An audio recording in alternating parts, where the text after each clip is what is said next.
Halo, selamat malam semuanya, teman-teman. Selamat datang kembali di Jakarta Vintage IG Live.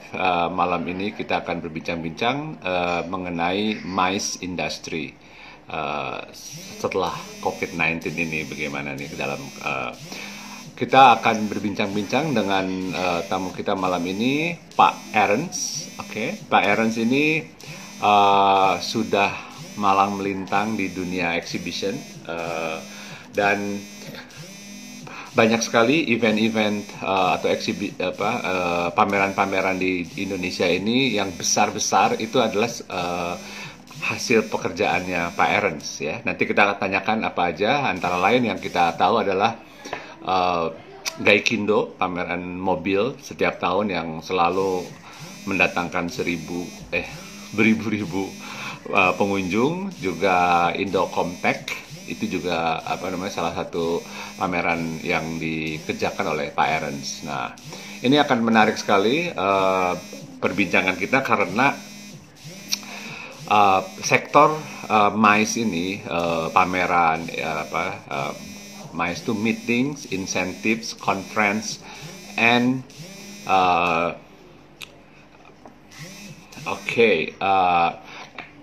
and exhibitions itu yang paling pertama yang terkena di samping tourism dan hotel dan airlines gitu ya. Oke, ini Pak Eros nih barusan telepon nih. Oke, saya cek Oke, sebentar. Oke, ya kita tunggu Pak Eros untuk datang di sini. Oke, semoga kedatangannya lancar. Haha. Katanya belum pernah IG live, tapi oke, sebentar saya akan kontak beliau. Tunggu sebentar. Oke, saya kontak beliau sebentar. Maaf, saya mundur. Di sini Pak Ernst ini adalah owner dari beberapa perusahaan exhibition. Antara lain adalah Traya yang setiap tahun mengadakan event atau pameran mozaik untuk interior design. Nah, nanti kita akan tanya ke beliau apa yang terjadi, situasi seperti apa, seburuk apa. Nah, orangnya sudah datang. Oke, ini Pak Ernstnya udah datang, sebentar lagi muncul. Oke, kita akan ngobrol selama 1 jam. Oke, Pak. Halo Pak Ernst, apa kabar? Selamat malam. Selamat malam. Selamat berbuka. Ini pertama kali atau udah beberapa kali Pak IG Live? Pertama kali. Oke, lumayan masuknya lancar. Biasanya suka agak lama, tapi ini lumayan lancar. Oke. Ya, Oke, Pak. Ya, tadi saya udah kasih pembukaan sedikit mengenai topik kita dan juga sedikit background mengenai Pak Ernst nih. Oke, ini dulunya boleh disebut ya, dulunya di Diandra ya kan, Pak? Iya. Sebelumnya saya di Media Lama. Ya. Oke. Oh, sebelumnya. Apa, Pak? Inakraft. Oke. Buat Ina dan Effects. Ya. Saya buat Jakarta Fashion Week. Oh, Jakarta Fashion Week tuh awalnya Parents tuh. Iya. Yang masih di Pacific Place ya waktu itu ya, Pak? Bukan, langsung di JCC. Oh, itu Indonesia Fashion Week mungkin, Pak? Sorry, Indonesian Fashion Week. Ya. Oke, oh Indonesia Fashion Week kan ya, saya lihat di anunya Oke, Pak. Tadi, nah sekarang nih Pak Ernst punya beberapa perusahaan ya Pak ya untuk exhibition. Ya betul. Ya, oke. Antara lain Traya. Traya salah satunya. Oke, dan pameran yang major exhibitions yang Pak Ernst bikin tuh antara lain adalah Gaikindo itu ya Pak? Iya, Gias. Itu yang Indo Compact. Ya, sister company yang nanganin. Oke. Itu Gaikindo tuh yang suka bikin macet kan? saking suksesnya semua orang datang itu heran.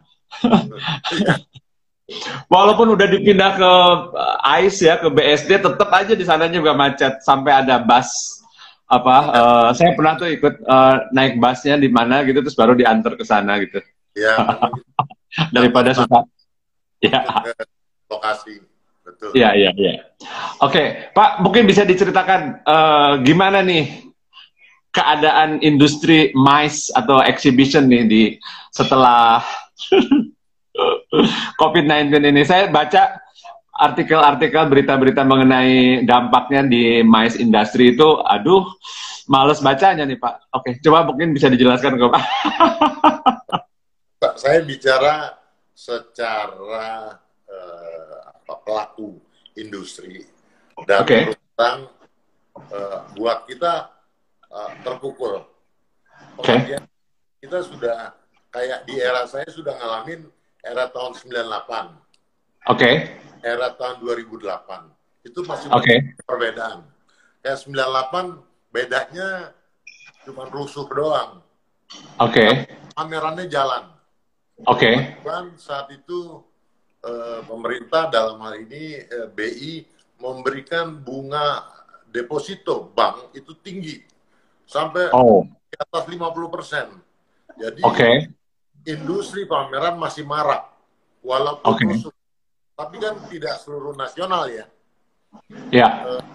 Karena masalah currency. Jadi yang punya uang tetap aja dia mau ikut pameran, mau lihat pameran, belanja. Peserta pun dalam hal ini, Pak, kalau bisa tiap minggu kita pameran. Yang dimana pameran tuh wajarnya setahun dua kali, paling lama 3 kali. Mau tiap bulan. Kenapa? Karena yang punya duit merasa dibayarin sama bank saat itu. Ya, dari bunga deposito udah bisa mengcover. Jadi ini kan cuma-cuma. Industri pariwisata jalan dan lain-lain. 2008 memang terpuruk secara global, tapi ingat di 2008 3 negara yang kuat, yaitu China, India, dan Indonesia. Karena kita tidak bankable, jadi masih ada uang di bawah bantal dan lain-lain. Buat saya COVID-19 ini dampaknya sangat banyak. Bukan hanya pameran yang B2C, yang consumer goods, tetapi yang sifatnya B2B dan juga B2G, yang government. Jadi terus terang banyak teman-teman yang sudah B2B, itu jujur saja mereka sudah punya captive peserta, tetapi untuk masuk ke Indonesia ataupun kita menolak.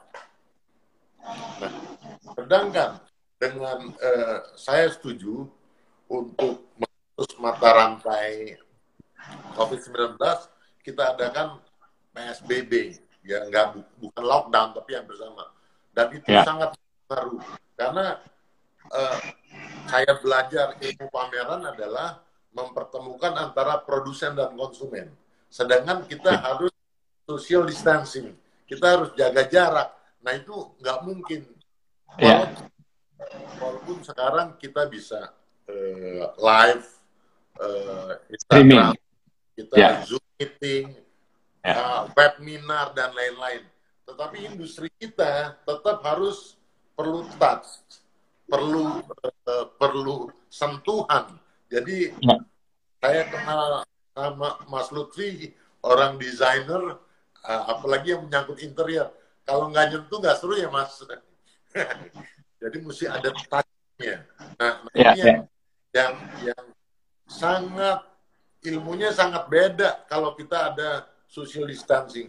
Memang beberapa tahun lalu, kira-kira 15-20 tahun yang lalu, pernah itu salah event organizer yang dari Inggris, dia membuat satu pameran yang lain. Walaupun dulu masih pakai internet ya, bukan internet, pakai satelit. Itu tetapi produk-produk daripada reproduksi dari satu mesin. Jadi Ada industri-industrinya itu harus daftar. Anda industri perikanan, oh jam sekian sampai jam sekian. Anda industri perkayuan jam sekian sampai jam sekian. Tapi sekarang kayaknya mestinya bisa, tetapi kita Indonesia sendiri belum siap. Eropa sudah mulai mengembangkan dengan digital exhibition. Oke, ya. Nah, saya pikir nanti sekarang adik-adik saya ini di industri pameran sudah siap dengan teknologi terbarunya, tetapi tetap untuk menjaga social atau physical distancing ini supaya tetap. Oke. Jadi Pak Ernst masih ngelihat bahwa kedepannya nih walaupun setelah pandemik misalnya selesai udah berangsur-angsur pulih segala macam, tetap melihat exhibition yang physical, yang offline itu tetap akan terjadi dan akan kembali seperti dulu atau bagaimana Pak ngelihatnya? Mungkin behavior kita yang berubah ya. Oke. 10-15 tahun yang lalu saya agak orang yang pesimis dengan masuknya teknologi IT, ya, yang semuanya dengan mudah didapat. Atau sekarang shopping online lah ya, medsos dan lain-lain. Kita ada terbantu, tetapi satu sisi apakah menjadi pesaing kita untuk ke depan? Sepertinya dipercepat. Yang tadi saya pikir ternyata 10-15 tahun nggak gitu masalah. Orang diciptakan sama Allah, bahasa Inggrisnya sunatullah, kita harus bertemu, bersosialisasi. Mungkin anak di bawah kita, Mas Lutfi, itu udah nggak perlu ketemu, mereka udah aktif dengan Facebook dan lain-lain. Era di saya nggak mungkin nggak ketemu, belum. Jadi perlu pemahaman yang lebih. Nah, walaupun sekarang membeli satu produk itu sudah ada SOP-nya ya, bahwa ininya sekian, kalau mobil torsinya begini, spesifikasinya jelas. Tetapi untuk produk-produk tertentu, contoh furniture, itu kalau nggak ada touch-nya, itu orang kurang. Thank you. Oke, Pak, kita lanjut Pak.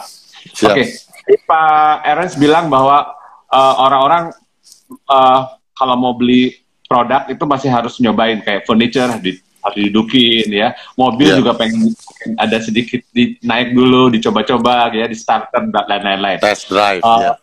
Fashion juga tadi mau megang kainnya kayak gitu ya, segala macam teksturnya dan lain-lain. Jadi Pak Ernst melihat bahwa old fashion exhibitions gitu yang seperti kita kenal sebelumnya itu akan tetap ada dan akan tetap diperlukan gitu ya Pak ya, di masa depan pun dengan segala macam protokol yang berubah sekarang. Ya, betul. Oke. Jadi, nah bagaimana dengan teknologi? Kan sekarang ada, kalau saya baca itu bahwa digital exhibition, virtual exhibition itu adalah salah satu option. Apakah itu dengan menggunakan teknologi ya, augmented reality lah, atau virtual reality, memaksimalkan 5G dan lain-lain, itu sebagai sebuah edition jadinya, bukan menggantikan gitu ya. Pak Ernst, coba boleh dijelaskan Pak. Pertama gini Mas Lutfi dan teman-teman, bahwa yang tadi saya bilang, manusia diturunkan ke dunia dasarnya untuk bersosialisasi. Oke.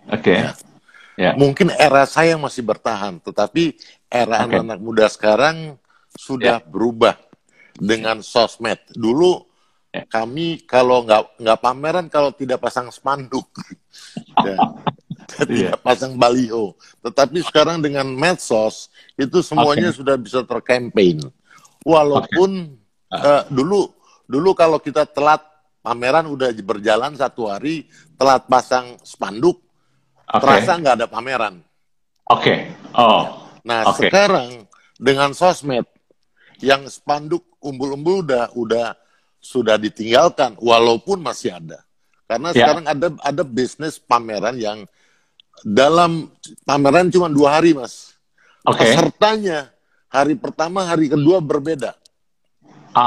Oke. Pengunjungnya hari pertama, hari kedua berbeda. Karena message-nya ada di sosmed. Bahwa saya udah nggak penting ikut yang tipe A hari pertama. Karena yang saya butuhkan di hari kedua. Jadi orang sudah sedemikian rupa sehingga benar-benar waktu itu sangat menjadi prioritas ya. Nah, walaupun tetap dulu kan kita pameran kadang-kadang ini saya agak membedakan. Dulu waktu zaman saya ada histori dulu ya. Ibu dari pameran dulu namanya Pekan Raya Jakarta atau Jakarta Fair. Masih ada kan, Pak? Masih 53 tahun. Jadi pameran paling tua tuh. Ya. Itu aja bergeser.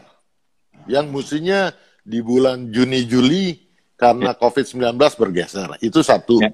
Kedua, salah satu kebanggaan kita Trade Expo.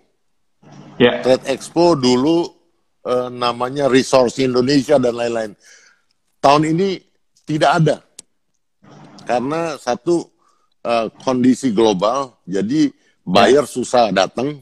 Kedua juga ya dana anggaran pemerintah dilempar ke fokus kepada COVID-19. Nah, jadi anggarannya terbatas.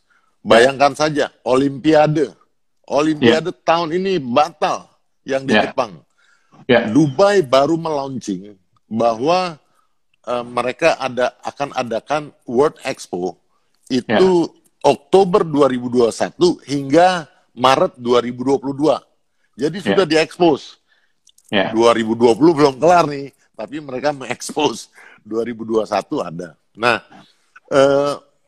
tetap kalau menurut saya kayaknya begini, doain aja selama I'm still alive, nama bisnis pameran masih ada. Ya, jadi bisnis pameran itu masih ada, walaupun bentuknya berbeda, tetapi tetap yang kalau dikatakan teman-teman, karena basically manusia dilahirkan untuk bersosialisasi. Kalau kita kayak gini aja, kita ngalamin hampir 2 bulan PSBB, kayaknya hidup nih udah berubah. Mungkin ketemu depan jalanan rumah kita udah nggak tahu bentuknya kayak gimana. Nah, behaviornya sudah berubah. Kita juga berubah. Sehingga tolong tadi saya soalnya sebelum ini saya di IG oleh Mbak Ika Bu Tony itu dari Hong Kong. Dia orang Indonesia yang tinggal di Hong Kong sebagai desainer. Dia ngikutin ini kayaknya bagaimana industri fashion yang biasanya ada di catwalk dan lain-lain. Apakah hilang? Jadi behavior kita berubah. Dan saya yakin masih belum tergantikan sih, Pak, kalau jadi strategi, tadi kan kita ngomong secara global ya Pak ya, secara lebih umum. Nah sekarang saya mungkin tanya supaya lebih jelas gitu pandangannya Pak Ernst. Strategi apa yang dilakukan oleh grup perusahaannya Pak Ernst, Traya dan lain-lain? Apa yang dilakukan? Strategi apa yang udah dicanangkan merespon terhadap masa depan ini, masa depan yang dekat ini? Kita sampai dalam arti apakah kita mesti switching business? Tadinya begitu, ada versi begitu, switching business. Kedua, kita lihat karena pameran buat kita udah seperti darah di tubuh nih ya, saya sendiri udah 30 tahunan ya. Untuk switching bisnis itu tidak mudah. Tidak mudah. Cuman sementara kita wait and see. Walaupun ada kabar baru bahwa pemerintah akan membuka PSBB ini, ada tahapan fasenya, bulan Juni awal sampai dengan Juli. Tetapi saya lihat belum normal. Mungkin sampai dengan kalau maaf ya, kalau kita sekarang flu biasa, mungkin teman-teman lain menjauhkan kita. Ya, karena behavior itu berubah. Nanti ke kantor harus cuci tangan yang ini dan lain-lain. Jadi apalagi sekarang sudah menciptakan anak-anak sekolah yang lulusan, kalau ditanya, kamu tahun berapa? Generasi keberapa? Oh, generasi corona. Udah ketahuan nih, tahun 1920. Jadi ada cara sendiri. Nah, sehingga saya berpikir pasti tadi perubahan behavior. Jadi kita wait and see. Karena buat kita, kalau jujur ada beberapa pameran kita yang sudah captive, baik peserta dan baik pengunjung. Captive. Tetapi kan kita tidak boleh ngelawan aturan pemerintah. Kalau pemerintah masih menutup dengan social distancing atau physical distancing, kita juga susah.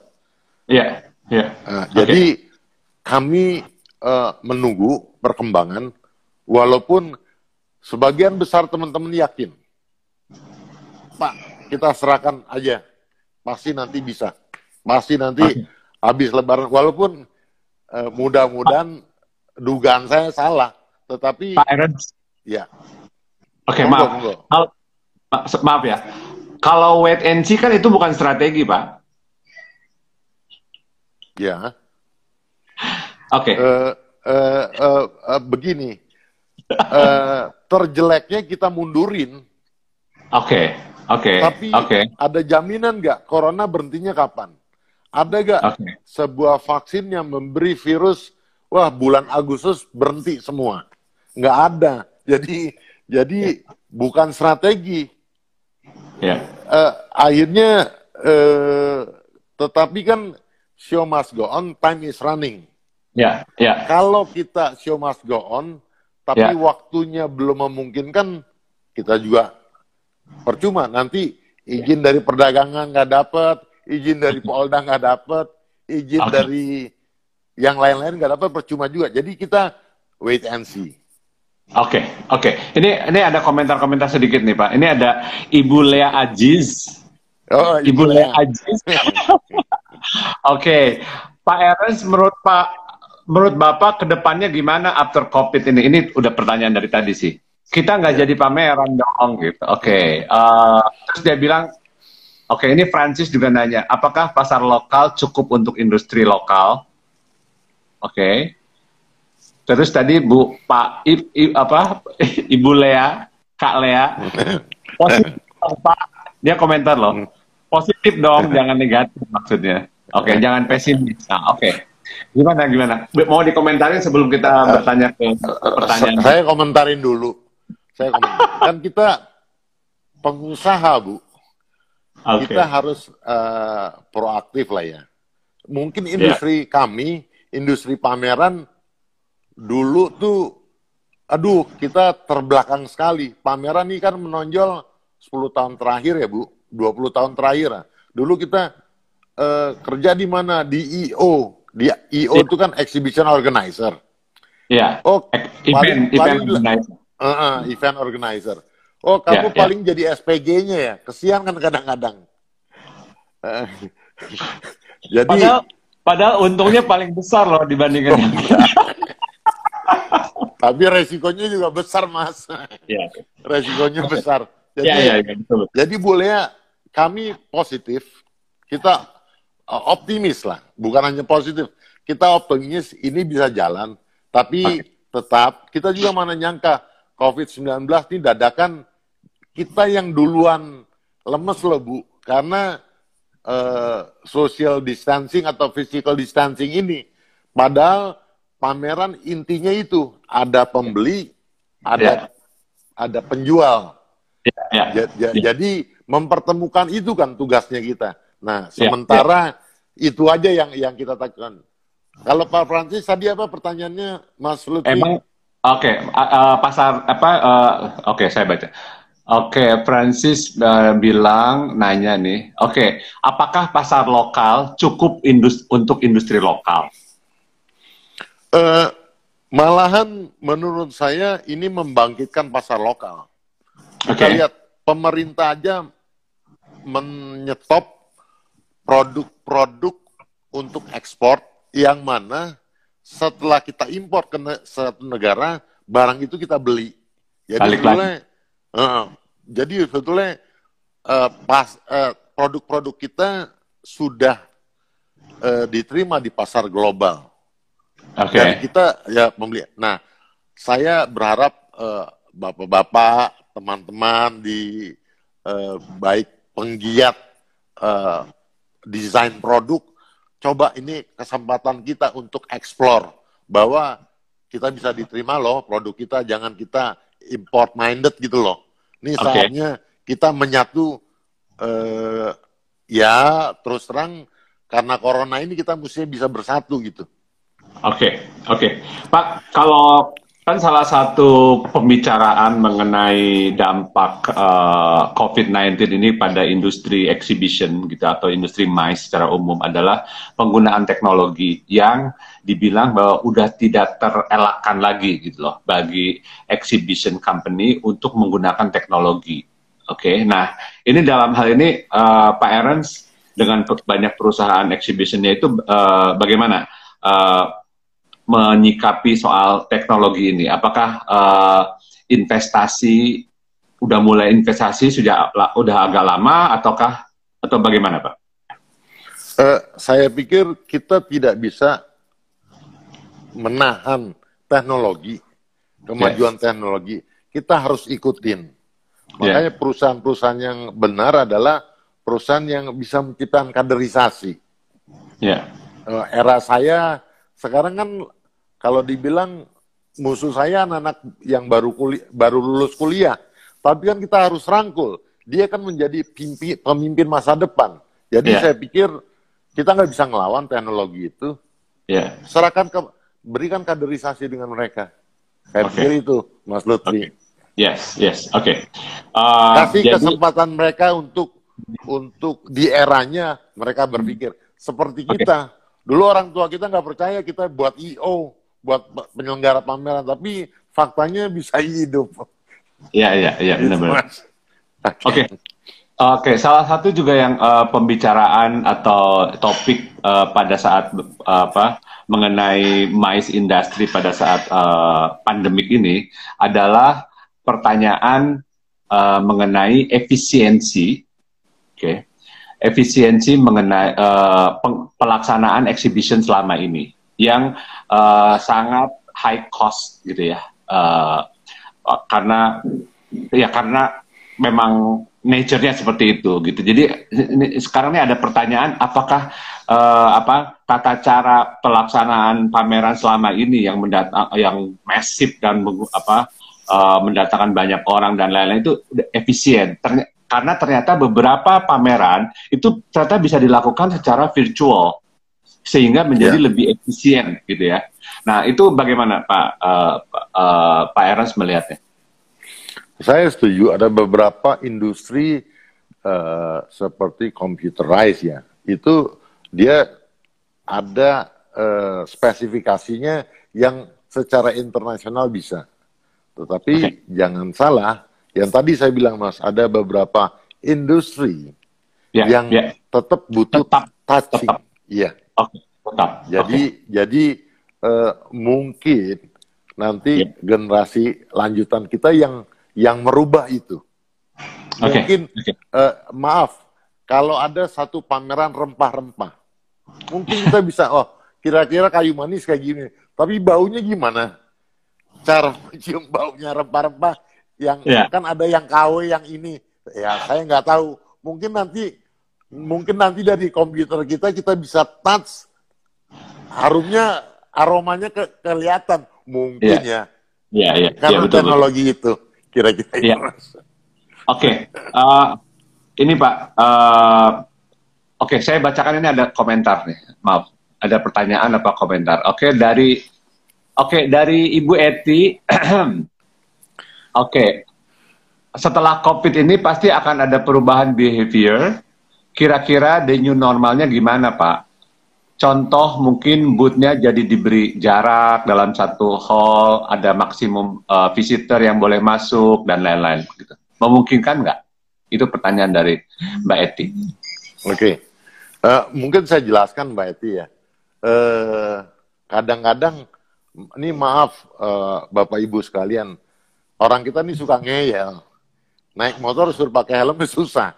Jadi kalau tadi, kalau kita ada distancing 1 meter, 2 meter, itu teori di pintu entrance. Pas di dalamnya pastilah. Ketemu Bulea, kalau nggak ketemu salaman, kayaknya belum ketemu gitu ya. Atau ketemu Pak Francis, gimana ya? Itu susah sekali. Jadi saya masih menunggu fase-fase yang diberikan oleh pemerintah. Mungkin dia mengizinkan sekolah, mal, dan lain-lain. Saya tidak tahu teori. Saya begini, ada beberapa, tadi kita konsultasi dengan teman-teman, mereka takut nanti di Cina sendiri, itu second wave. Pada waktu musim dingin lagi masuk. Itu antara Januari, Februari. Who knows? Vaksin belum ketemu, tapi second wave-nya udah jalan. Itu yang kita takutin. Mereka sudah mengatakan, karena sampai dengan detik ini vaksin itu belum dapat. Kita tahu sudah masuk ke musim dingin lagi kan, Januari tahun depan. Walaupun pernah kejadian mereka sudah membuka, ternyata ada bioskop segala, akhirnya melanggar social distancing, susah lagi. Nah, apalagi udah masuk musim dingin nanti. Itu bicara dari teman-teman di luar negeri ya, itu kekhawatiran mereka gitu. Pak Ernst tadi kan komentar sedikit bahwa bisnis exhibition ini resikonya besar, ya kan ya? Untungnya besar, resikonya juga besar. Kayaknya memerlukan modal yang kuat ya, jadi padat modal kan ya Pak ya, bisnis ini, sektor ini. Nah, saya lihat di beberapa artikel bilang bahwa ada yang bilang ini industri ini hanya akan bertahan selama 3 bulan. Ada yang bilang keadaan ini akan bertahan akan terjadi 12 bulan masa suram di industri ini gitu ya. Nah, kalau menurut Pak Ernst untuk Indonesia apakah seperti itu, misalnya 12 bulan atau 3 bulan, dan bagaimana dengan misalnya grup perusahaannya Pak Ernst bisa bertahan berapa lama? Sekuat apa Pak bisa bertahan tanpa maksudnya dengan kondisi misalnya exhibition menurun dan lain-lain? Ini agak sedikit rahasia dapur ya Mas. Dalam arti gini. Nggak, kita sudah prediksi boleh diplomatik. Sampai dengan Desember kita tidak ada pameran, kita masih bisa bertahan. Oh wow, Tapi kesian juga tidak jadi patokan. Tapi teman-teman yang lain memang seperti yang tadi Mas Lutfi bilang, ada yang 3 bulan udah kesian. Sekarang saatnya kita kolaborasi sih menurut saya. Tapi Indonesia sendiri gimana ngelihatnya? Apakah suram? Atau kemarin saya bicara sama publishing industry ya, penerbitan buku. Dia bilang terus terang bahwa industri ini dalam beberapa bulan ini akan rontok, itu istilahnya dia, rontok ya. Mungkin banyak yang pada off the recordnya dibilang banyak sebenarnya yang udah bangkrut. Gitu. Nah, terus kemudian juga saya baca mengenai MICE Industry juga dia bilang akan banyak sekali yang bankruptcy. Gitu.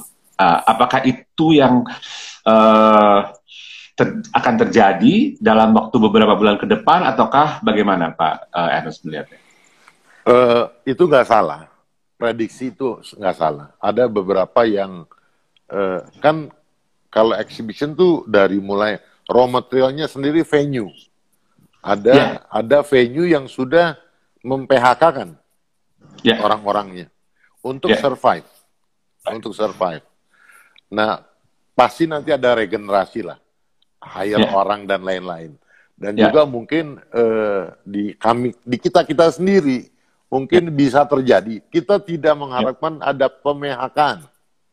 Sudah kita hitung. Tetapi logically yang kontraknya habis ya untuk sementara kondisi sekarang ya kita rumahkan. Nanti kalau umpamanya normal kita bisa join kembali mereka. Nah, itu tidak tutup kemungkinan mereka itu mau survive, mereka menciptakan IO kecil. How to create. Malah bisa jadi pesaing kita, tapi sekarang saatnya kita kolaborasi. Mereka bisa membawa event ke kita bisa terima kerjasama. Itu fine-fine aja. Sambil menunggu normal. Kalau dibilang normal, sampai Desember pun saya masih belum yakin. Secara keseluruhan ya Mas. Maksud saya seperti 2019 Desember kemarin. Itu bisa makan waktu bisa 1 tahun. Mungkin 2 tahun. Untuk normal kembali. Baik, ya itu yang saya baca juga seperti itu Pak. Oke. Ini sebelum melanjutkan ke pertanyaan berikutnya, ini ada beberapa komentar. Dari Ibu Diana Nazir. Mau laporan katanya. Kalau konsep kreatif kita tetap bisa jalan dari rumah nih, tinggal tunggu lampu hijau. Itu kayaknya menawarkan jasa ya. Boleh dong. Ini ada dari Ika Butoni. Saran ya untuk buat new normal, buat event baru, untuk buat pelaku kreatif, untuk tunjukkan ke dunia Indonesia punya kreativitas yang luar biasa. Ada dari Leon. Kira-kira Pak, bulan apa dunia pameran bisa berjalan kembali normal? Tadi udah dijawab ya Pak ya? Francis bilang mari berkolaborasi. Ibu Lea bilang waktunya istirahat Pak. Untuk exhibition, supaya exhibition akan lebih oke dan lebih berbobot. Waduh. Ya. Itu komentar-komentar. Kalau mau di respons boleh, enggak juga boleh. Saya positif seperti Mas Francis. Saatnya kita kolaborasi. Kita tunjukkan kepada dunia bahwa kita, Mas, saya nggak tahu ya. Saya tahu kan Anda desainer. Sekarang orang melihatnya adalah healthy. Dari mulai healthy food, pola hidup dan lain-lain. Kita dulu punya warisan nenek moyang kita adalah jamu. Kalau saya ngelihat ya, bayangin Amerika udah 50 ribuan yang meninggal. Indonesia mudah-mudahan benar baru yang meninggal belum sampai 1000 ya? Belum 1000. 900-an. Masih 900-an. Mungkin ketahanan tubuh kita baik. Mungkin sebagian orang kita minum jamu. Tadi Mas Francis saya ngeliat ambil hikmahnya. Ayo kita kolaborasi. Kadang-kadang packaging kita nggak bagus. Mas Francis dan Mas Lutfi, ayo coba di mix packagingnya bagus gitu ya. Sehingga jamu ini jangan kesannya kuno. Gitu loh. Jadi, kemarin malam saya bicara dengan teman di sini di IG Live juga, dia yang pemilik Sue Ora Jamu, yang membawa jamu antara lain ya, yang membuat jamu cool again. Jadi dia dengan segala macam kegiatannya, packagingnya dan lain-lain gitu ya, segala macam. Dan memang betul itu. Tapi jamu memang diprediksi akan populer. COVID ini akan banyak bermunculan tempat-tempat jamu kayak seperti halnya sekarang banyaknya tempat ngopi ya. Ngopi. Betul. Jadi orang semakin sadar kesehatan, betul. Ini ada komentar. Pak, ada bocoran nggak kalau dari Asosiasi Perusahaan Pameran Indonesia apa tindakan mereka di bidang mais ini kalau dunia mais tutup sampai akhir tahun? Enggak, kita tetap positif. Ada beberapa, kalau nggak salah, minggu depan mau ada pertemuan dengan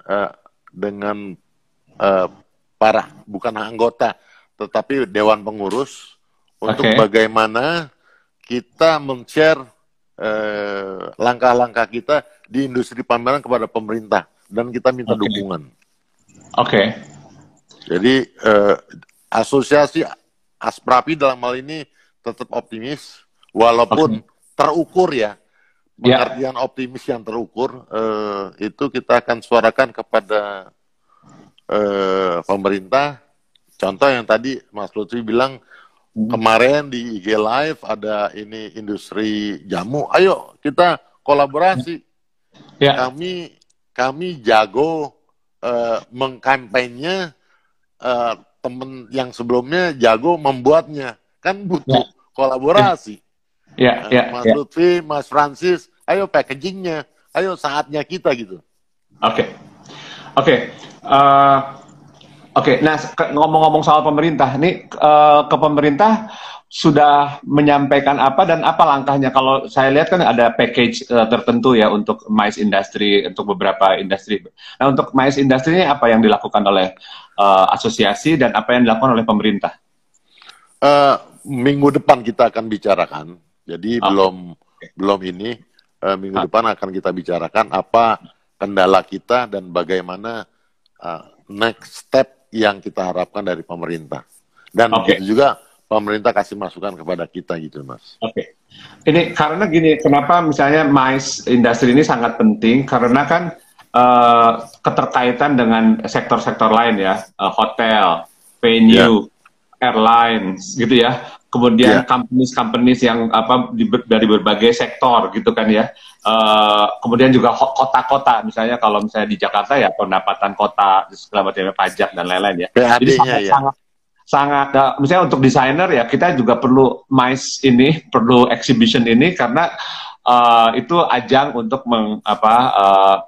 menampilkan kreasi-kreasi baru gitu kan ya. Nah itu sangat keterkaitannya tuh dengan sektor-sektor lain sangat-sangat besar gitu. Nah itu makanya kita ingin tahu apa yang dilakukan oleh asosiasi dan apa yang dilakukan oleh pemerintah untuk merespon supaya jangan sampai nanti tadi ada bankruptcy lah, ada apa sebenarnya bahkan di angka 50 juta orang terancam pekerjaannya di industri mais di seluruh dunia, dan Asia katanya yang akan paling parah kenanya dibandingkan benua lain, Pak. Satu kan masalah populasi ya, kita terbanyak, social distancing yang kita tidak tertib. Nah, saya perhatikan di semester pertama itu banyak, menurut saya legenda event-event itu mati. Satu, di industri furniture itu ada pameran yang sudah global, Effects itu menjadi agenda buyers datang ke Indonesia. Itu hilang.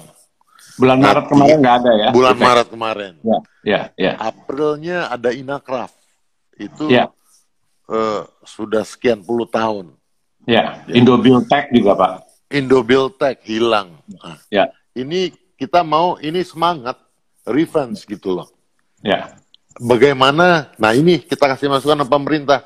Tolong ini yang coba disupport. Jangan sampai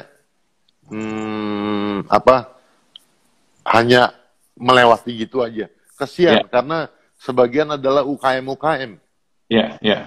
Jadi itu udah jelas. Contoh saya ngalamin sendiri kayak Inakraf ya. Itu mostly UKM. Semuanya. Mereka itu kalau salah satu pendapat, mereka campaign propaganda dan juga penjualannya pertama dari Inakraf bulan April itu, sehingga nanti mereka dapat order untuk tahun berikutnya. Nah kalau ini hilang juga. Nah bagaimana pemerintah dalam hal ini ya? Itu kita minta masukan aja kepada pemerintah dalam hal ini. keluh kesah kita pelaku IO yang karena terus terang dengan pameran, tadi saya kasih contoh IFEX, itu memang di lokal tidak terkenal, tapi di dunia terkenal. Ya. Bayangkan kadang-kadang saya tuh suka miris.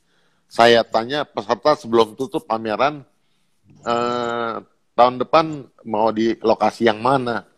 Mas, 2 tahun ini enggak. Kenapa? Kamu rugi? Enggak, saya udah dapat order untuk 2 tahun ke depan. Ya. Kita IO ini bisa menjadi Kementerian Tenaga Kerja, kita bisa jadi Kementerian Perdagangan, hasil dari pameran. Ya, ya. Jadi multiplier efeknya banyak sekali. Banyak, betul. Tadi Pak Ernst bilang ke pemerintah mau minta masukan, bukan minta bantuan, Pak. Kita tahulah, keadaan sekarang pemerintah juga susah. Enggak, karena pemerintah lain memberikan bantuan ke industri mais ini. Memang saya tahu, kayak Singapura itu mereka tenang-tenang aja. Kenapa? Para pekerja itu 75% disupport sama pemerintah. Jadi si pengusahanya cuma 25%. Kalau kita kan kondisinya tidak. Nah ini kita masih taraf brainstorming. Jadi juga kita tidak nge-push karena bisnis ini akan jalan.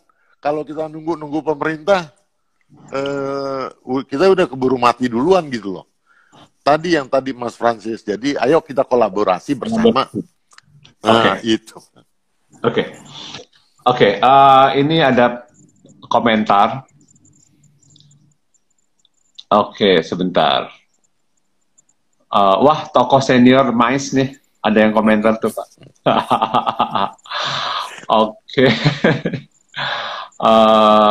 Oke, dari Jamur Lucu, pameran rempah-rempah sudah pernah 2015 di Museum Nasional waktu itu Jalur Rempah. Oke, oleh Jakarta Post. Oke. Bikin yang gedean, Pak, katanya. Oke. Ya, herbal. Ya. Tapi itu bukan pameran produk, itu pameran sejarah sebenarnya. Kalau yang Jalur Rempah, karena saya ikutan waktu itu. Enggak, maksud saya gini, Mas. Sudah, tadi kan kita ngomong jamu. Ya. Kita apa sih yang berkembang? Ada spa, ada jamu yang sudah go internasional. Saya cerita saja. Waktu itu saya punya saudara di Belanda. Itu mereka sudah SOP-nya karena dia kena kanker, SOP-nya makan jamu buatan Indonesia, tokoh terkenal lah. Itu adalah daun sirsak yang sudah diekstrak karena itu kemoterapi alam. Kalau kita kena cancer, kita kemo ke luar negeri tetangga, itu tiba-tiba kalau nggak rambut rontok, nggak lama lagi. Tapi ini kemoterapi alam yang bahannya kita bisa dapatkan. Cuman kan kepercayaan internasional terhadap itu lambat. Saya ingin juga Kementerian Kesehatan dalam hal ini juga nge-push bahwa kita punya loh barang-barang yang sudah dari nenek moyang tetapi belum istilahnya BPOM gitu, melewati analisa dan survei itu. Tapi itu terbukti sih. Kayak Cina tuh punya Shinsei-nya lah. Kita juga punya sebetulnya. Betul. Oke, ini komentarnya Francis, perlu dikampanyekan produk dalam negeri dengan target pasar lokal. Mungkin karena ini gini, kemarin itu ada pembicaraan bahwa global yang dulu digaung-gaungkan sebagai suatu hal yang harus kita lakukan, itu turun maknanya gitu ya, karena dengan adanya pandemik ini gitu ya. Jadi sekarang justru fokusnya harus lebih ke dalam negeri gitu kan. Nah ini mungkin konteksnya itu, bagaimana kalau kita bikin pameran tapi targetnya adalah pasar lokal, bukan lagi pasar internasional. Gimana? Setuju. Mas Francis mungkin tahu di London tuh ada 100% produk dalam negeri gitu ya. Kita dulu pernah sebetulnya senior saya membuat 100% pure made in Indonesia. Ya. Mestinya kita bisa galakan lagi. Ya. Galakan lagi, karena ingat tadi dibilang dampak daripada COVID-19 Asia, khususnya yang kena korban, kena dampaknya. Kita lihat dalam hal ini, kalau dibilang populasi, kita nomor 4 loh. Setelah China, India, Amerika, baru Indonesia keempat. Nah, 3 terbesar kan, dari 4 ini 3 terbesar di Asia. Market itu di Asia. Ya. Jadi mungkin Mas Francis, saya menganggap udahlah kalau teknologi kita percaya dah. Orang Barat memang sudah dapat ini dari Tuhan, dari Allah. Mereka pinter di teknologi. Udah kita pertanian tapi kita bisa nguasain global gitu loh. Daripada kita yang teknologinya tanggung, yang ininya tanggung, tapi pertanian udah kelasnya global gitu. Bahwa contoh abad ke-16 kalau nggak salah, itu negara-negara Eropa, Portugis dan lain-lain masuk ke Indonesia karena rempahnya. Ya, betul. Rempah itu dari mana? Dari tanahnya. Tanah kita kenapa? Karena tanah kita kan banyak gunung berapi. Nah, itu yang bikin gunung berapi ini yang bikin subur dan lain-lain. Orang Barat sudah ngelihat itu abad ke-16, kita kagak mau ngejar mereka, yang nggak mungkin. Udah yang mereka di depan mata kita sendirilah, coba kita ini kan gitu. Oke, low tech high value katanya. Low tech high value. Ya, oke. Yes. Oke, Pak. Ini kita udah mau selesai. Market domestik jangan dilupakan. Market domestik. Ya, memang itu jadi salah satu isu, salah satu keyword yang saat ini sedang muncul setelah pandemik ini adalah locality ya. Jadi orang kembali lagi melihat ke dalam gitu ya, nggak lagi keluar, tapi ke dalam apa yang kita punya, apa yang kita bisa lakukan dan lain-lain. Gitu. Ya. Oke. Ini Pak, ini kita hampir selesai 1 jam. Tapi kalau misalnya Pak biasanya otomatis akan mati, dimatiin sama Instagram. Tapi kalau Pak Ernst masih mau lanjut, boleh. Misalnya belum selesai, nanti kita lanjutkan lagi. Kita matiin, kita masukin lagi. Oke. Nah, ini kalau dari rencana ke depan ini, kan tadi kan wait and see. Tetapi kan wait and see pasti kan bikin juga rencana nih Pak. Maksudnya scenario gitu kan ya. Misalnya scenario kalau misalnya bulan Agustus udah mulai agak normal gitu kan, atau scenario baru Desember nih normalnya. Nah, apa yang Pak Ernst akan rencananya itu tanpa harus buka rahasia dapur? Yang pasti kita harus bereskan infrastruktur. Oke. Jadi sepertinya gini Mas, kita dipukul tapi kita nggak tahu siapa yang mukul. Tapi jelas kita terkapar gitu ya. Nah, ini saatnya kita benahin infrastruktur. Tidak tiba-tiba kita lari berdiri, kita nggak tahu kenapa kita jatuh. Jadi itu yang kita pelajarin dulu Mas. Jadi nggak gebiah-uyah. Karena ini kan katanya kayak COVID ini dulu ada flu Spain, flu Spanyol, Spanish flu dan lain-lain. Jangan sampai industri yang kita ini tuh, yang tadi Mas, ada yang kesian kan teman-teman, ada yang 3 bulan, 6 bulan.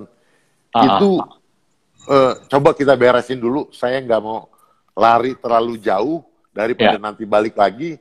Kita beresin infrastruktur nih. Infrastruktur, bagaimana sih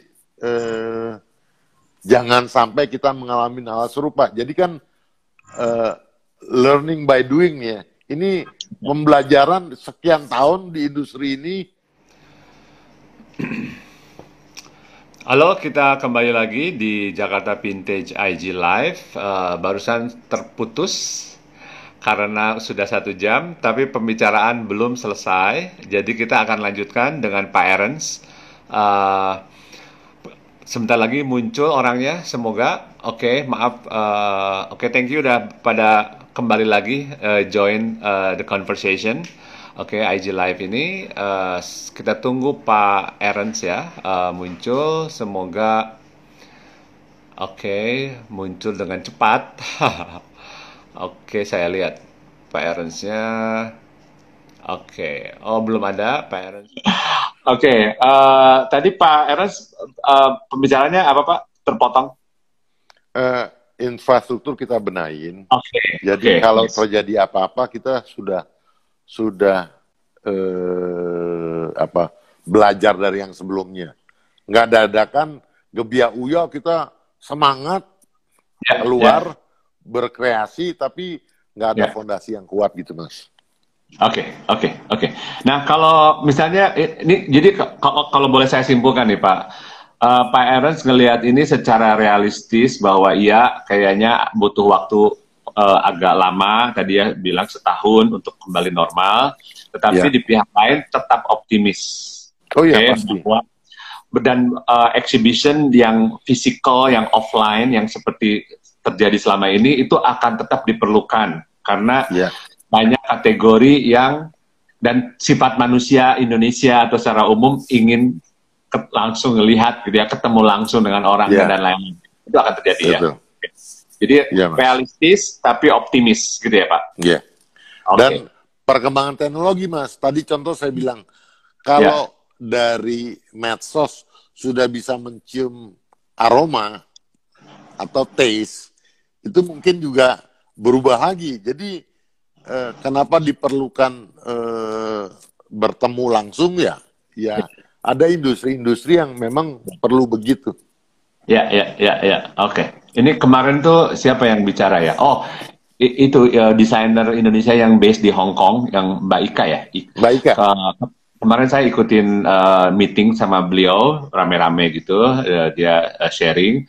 Dia bilang salah satu industri yang paling kena di era COVID-19 ini adalah parfum. Karena orang nggak perlu pakai parfum. Di rumah bawa ketek nggak apa-apa ya. Oke, Pak, mungkin ada kasih kata-kata mutiara. Mungkin words of wisdom gitu untuk teman-teman bisa menyemangati. Karena kan kita ini semangatnya nih pembicaraan ini dari sejak awal saya bikin IG Live ini. Kita ingin menyebarkan semangat optimisme dan positif gitu ya, walaupun kita tetap harus realistis gitu ya. Nah, dari Pak gue baca itu tuh barusan transit komentar jadi bawa peta yang luxury. Jadi oke, Mas Lutfi dan teman-teman, ini adalah pembelajaran buat kita semua. Kita tidak menyangka kita mau menjadi macan Asia dan lain-lain, tapi learning by doing itu perlu. Satu, memang tadi Bu Lea juga ada bilang, memang kayaknya kita juga mesti, ini overheating bumi ini, kita mesti istirahat sejenak. Udah berasa nih, udah hampir 2 bulan kita PSBB, negara lain juga udah lockdown, udah mulai buka, karena jangan sampai kelamaan lockdown atau PSBB-nya stres kita jadinya. Jadi dan 90% bangsa Indonesia itu beragama Muslim. Jadi saatnya juga yang puasa benar-benar beribadah. Nanti kita ketemu di Lebaran. Jadi ini momentum. Jadi pasti Tuhan atau Allah punya rencana yang lain buat kita. Jadi dan jangan lupa tadi semangat berjuang, semangat kolaborasi, baik di industri masing-masing supaya kedepannya kita membuat new Indonesia yang benar-bear maju ke depan. Itu dari saya, Mas Lutfi. Thank you Pak Ernst waktunya dan insight-nya mengenai MICE industry ini. Ini by the way topik ini itu yang ngusulin adalah Eugene. Ah, Oke, Eugene. Eugene. Ya, Eugene yang ngusulin, ngomongin soal ini dong, mice industry. Saya bilang, oke, it's a good idea, jadi makanya saya kontak Pak Ernst. Oke. Besok jam 8 malam kita akan kembali di sini dengan, saya agak lupa besok dengan siapa. Besok tuh hari Minggu ya, Pak? Oke, nanti saya umumkan. Oke, tapi jam 8 malam besok akan ada pembicaraan lagi di IG Live dari sektor lain. Uh, jadi stay tune di Jakarta Vintage IG Live. Untuk teman-teman, thank you so much udah datang, udah kasih komentar, pertanyaan dan dukungannya. Pak Ernst, thank you waktunya sekali lagi. Thank you sama-sama. Sampai ketemu lagi besok. Oke, thank you. See you. Bye. Bye. Oke, thank you. Ini saya bacakan ada komentar yang terakhir dari thanks Francis. Thank you. Ini dari Carvia. Carvia. Terlepas dari IG mati. Terlepas dari mati surinya dunia event, tetap semangat teman-teman. Doa kita semua untuk pelaku MICE, pekerja dan pengusaha. Salut buat pengusaha yang masih bertahan mati-matian untuk pekerja MICE. Thank you. Ya, terima kasih teman-teman. Sampai ketemu lagi. Yes. Sampai ketemu lagi besok jam 8 malam di Jakarta Vintage IG Live. Selamat malam.